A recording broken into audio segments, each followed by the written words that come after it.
Hello mga people at mga kapitbahay, sa mga loyalists at mga DDS, maging sino ka man, halina at meron tayong pag-usapan.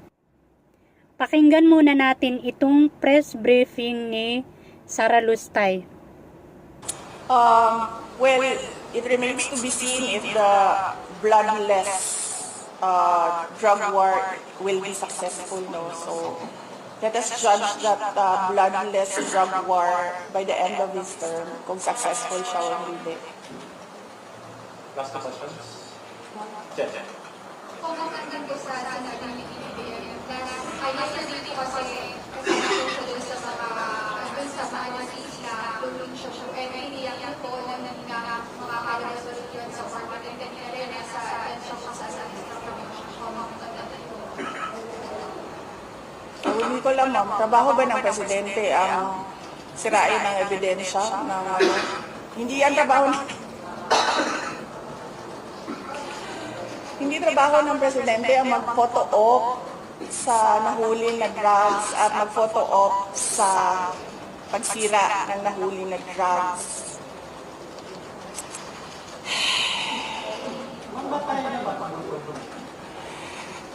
Frustration lang.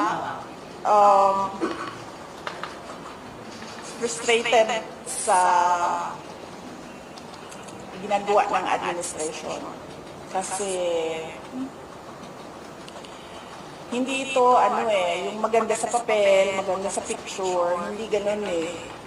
Dapat paniguraduhin mo Narinig na niyo ang sinabi ni Inday gumaganda Lustay? yung buhay Naku, ng bawat talaga. Pilipino. Yung inggit na inggit siya sa administrasyon. Kasi ang ganda ng ginagawa ni PBBM. At gustong gusto naman ni Sara Lustay na sirain. Kaya puro negative ang sinasabi niya. Ewan ko ba bakit meron tayong Vice President na mapanira sa gobyerno na kinauupuan niya. Feeling niya siya lang yung tama at ang admin ay mali. Of course, magtatagumpay ang bloodless war on drugs ni PBBM. Hindi katulad ng ama mo, bloody war. Kaya tuloy, failure. Tungkol naman doon sa pagpapicture ni PBBM, wala ka nang paki dun. Ang gusto lang naman ng Pangulo ay ipakita sa mga drug protector or sa mga may negosyo niyan na walang kahihinatnan ang ginagawa nila dahil masisira lang.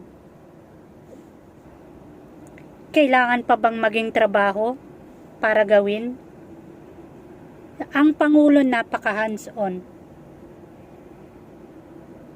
Kahit hindi niya trabaho, ginagawa niya. Ikaw, meron kang trabaho, wala ka namang ginagawa. Ang tatay mo kasi, may mga nahuli noon, hindi natin alam kung saan dinala. And sure, pabalik-balik yan sa merkado.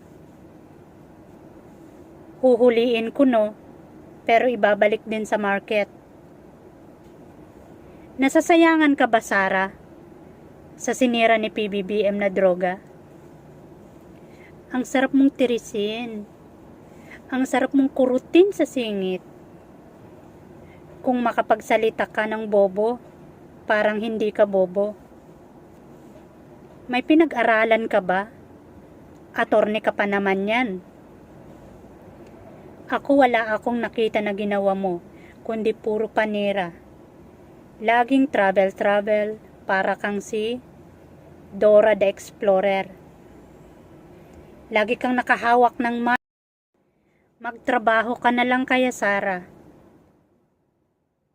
Hindi yung ngak-ngak ka na ngak-ngak dyan. Tapos papangarapin mo na maging presidente sa taong 2028. No way! I regret of voting you. Buti na lang nagising ako. Mabuti na lang, hindi ako bobo, katulad ng mga DDS. Masyado kang atat, masyado kang paepal. Ngak-ngak ng ngak-ngak, may masabi lang, mema ka, BP Sara. Kung gusto mong maging Pangulo, hintayin mo ang 2028. Hintayin mo na bumaba ang Pangulo. Pag nanalo ka na presidente, saka mo gawin. Ang gusto mo, hindi yung against ka sa administrasyon. Dahil ang administrasyon na nilalabanan mo, dyan ka nakaupo. Gigil mo ako.